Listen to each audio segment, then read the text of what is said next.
আপনারা যারা যশোর অথবা যশোরের পাশ থেকে শীতকালীন চারা কিনতে চান, আজকের ভিডিওটি শুধুমাত্র তাদেরই জন্য।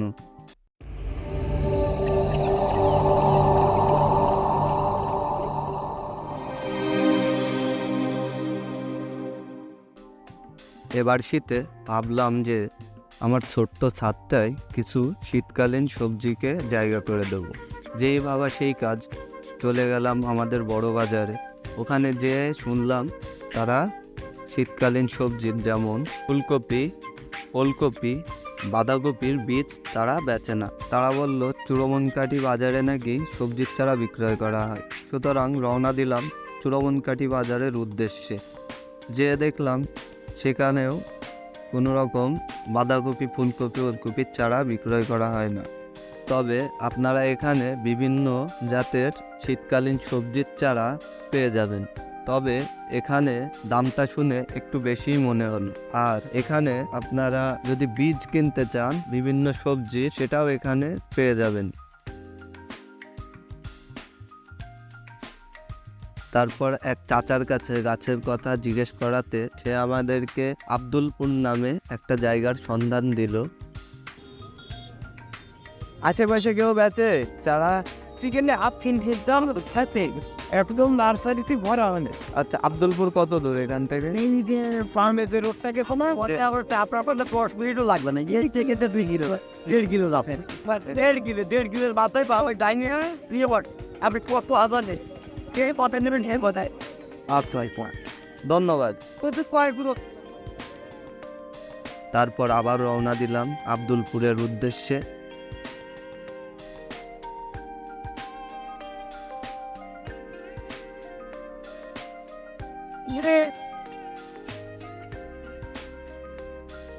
চুড়োমনকাঠি বাজার।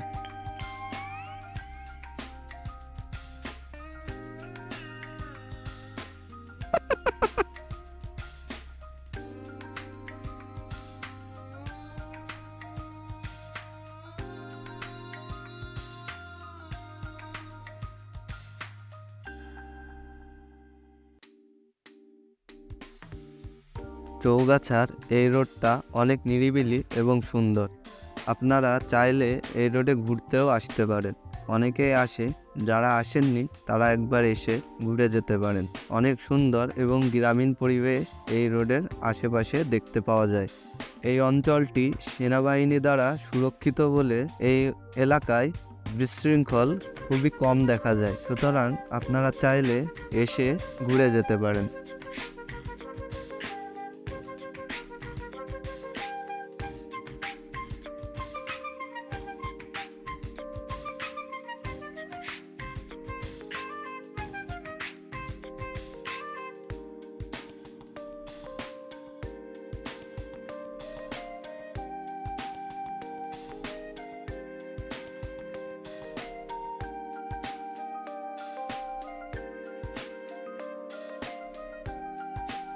চুড়োমনকাঠি বাজার পার হয়ে বাম হাতে যে রোডটি নেমে গেছে, ওই রোড ধরে সোজা প্রায় 6 থেকে 7 কিলো আসলেই আপনারা আব্দুলপুর পৌঁছে যাবেন।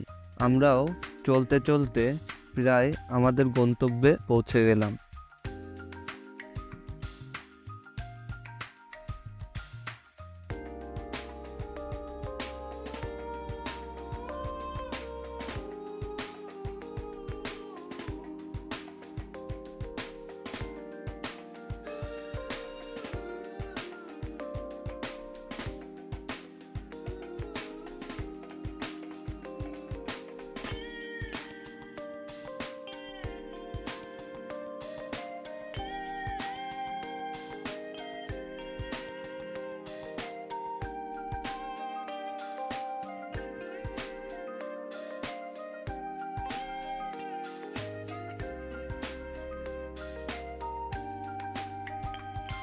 রাস্তার দুপাশে কৃষকেরা তাদের গাছের পরিচর্যা করছে। আমরা বাইকটি দ্রুত পার্কিং করে মাঠে নেমে পড়লাম। আসলে আর তর সইছিল না। অনেক সুন্দর এবং নিরিবিলি পরিবেশ ছিল।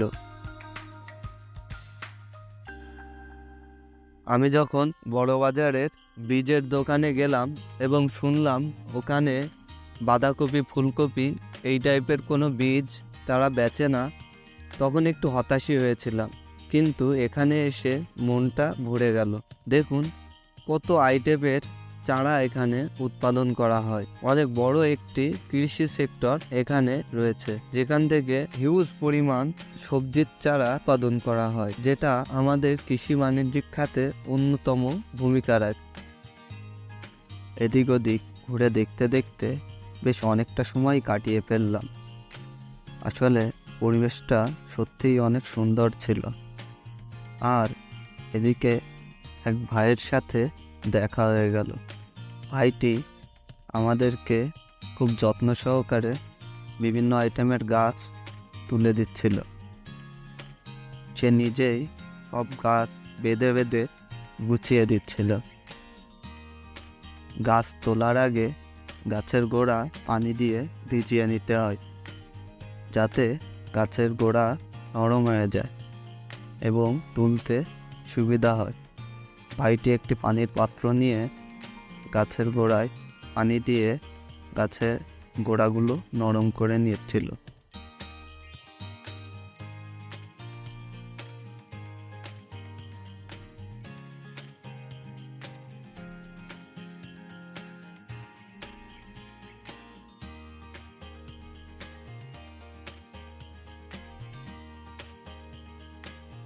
এখানে প্রচুর আইটেমের আপনার চারা পেয়ে যাবেন। আপনি চাইলে এখানে গাছ দেখিয়েও দিতে পারেন, সেখান থেকে আপনাকে তারা তুলে দিবে।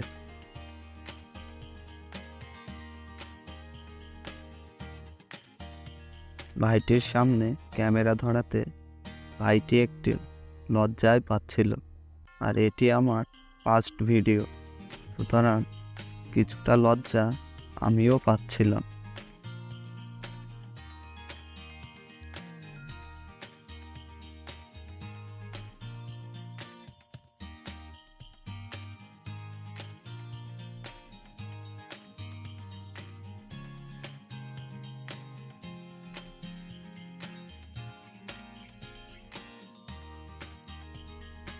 যে কোনো আইটেমের চারা 2 টাকা পিস রাখা হয়েছিল। আমি মোট 100 টাকার চারা কিনি। পরবর্তীতে বিদায় নেওয়ার সময় ভাই আমাকে চা অফার করে। আমি চায়ের বিল দিতে গেলে ভাই বিল দিতে বাধা দেয় এবং চায়ের বিলটি সেই দেয়। সুতরাং বুঝতেই পারছেন গ্রামের মানুষের মন কেন বলি যে এত ভালো। তারা খুব সহজ সরল এবং সাদা মনের হয়, তবে জিনিসটি আস্তে আস্তে উঠেই যাচ্ছে। আজ এই পর্যন্তই, দেখা হবে আবার অন্য কোনো ভিডিও। আল্লাহ হাফেজ।